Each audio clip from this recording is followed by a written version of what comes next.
सुप्रभात, नमस्कार। मैं डॉक्टर रंजना जैन हिंदी व्याकरण और साहित्य के इस चैनल पर आपका स्वागत करती हूँ। आज हम पढ़ेंगे कवि गिरिधर कविराय की कुंडलियाँ। पानी बाढ़े नाव में, घर में बाढ़े दाम, दो हाथ उलीचिए यही सयानों काम। कवि व्यवहारगत बात बताते हुए कहते हैं कि यदि हमारी नाव में पानी अधिक भर जाता है, पानी बढ़ जाता है, तो क्या करना चाहिए? दो हाथ उलीचिए, दोनों हाथ से उसे उलीचना चाहिए, बाहर निकालना चाहिए। उसी प्रकार घर में बाढ़े दाम, यदि घर में दाम अधिक बढ़ जाए अर्थात धन संपत्ति अधिक बढ़ जाए, तब भी क्या करना चाहिए?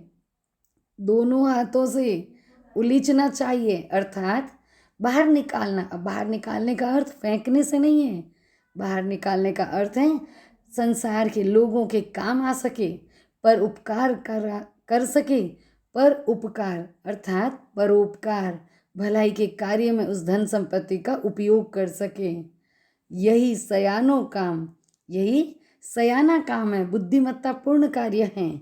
क्योंकि यदि ऐसा नहीं किया तो नाव में पानी अधिक भरा तो नाव के डूबने का खतरा है।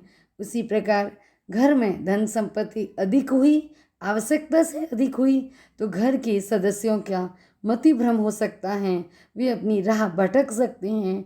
अतः बुद्धिमत्तापूर्ण कार्य यही है कि अगर ये बढ़ जाते हैं तो ना उसका प्रयोग हमें परोपकार के कार्य में करना चाहिए।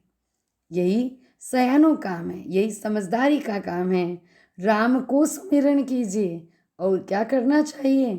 प्रभु श्री राम को याद करना चाहिए, स्मरण करना चाहिए। पर स्वार्थ के काज शीश आगे धर दीजिए। कवि कहते हैं पर स्वार्थ, दूसरों के स्वार्थ को पूरा करने के लिए, उनके कार्यों को पूरा करने के लिए यदि शीश भी देना पड़े अर्थात बलिदान भी होना पड़े तो हो जाइए। कह गिरिधर कविराय बड़ेन की यही बाणी। गिरिधर कविराय कहते हैं कि हमारे बड़े बुजुर्गों ने हमें यही बाणी कही है, यही वचन कहे हैं। चलिए चाल सुचाल, कैसे चलना है? सुचाल, सुरीति से हमें जीवन जीना है, ईमानदारी से जीवन जीना है। राखिए अपना पानी, और ऐसा करके हमें अपनी इज्जत को बनाए रखना चाहिए। देख लीजिए एक बार इसके सरलार्थ को। कवि गिरिधर कविराय कहते हैं कि यदि नाव में पानी भर जाए तो और घर में भी बहुत सी संपत्ति आ जाए तो दोनों हाथों से बाहर निकालना चाहिए, उलीचना चाहिए। यदि ऐसा नहीं किया तो नाव के डूबने का खतरा बढ़ जाएगा, और धन संपत्ति को परोपकार के कामों में खर्च नहीं किया तो घर के लोग राह भटक जाएंगे। यही बुद्धिमानी का कार्य होता है। कवि कहते हैं कि हमें सदैव प्रभु श्री राम का स्मरण करना चाहिए, परोपकार के लिए, लोगों के हित के लिए। यदि जीवन का बलिदान भी करना पड़े तो तत्पर रहना चाहिए।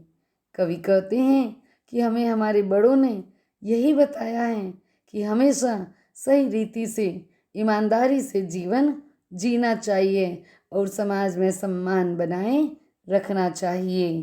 धन्यवाद।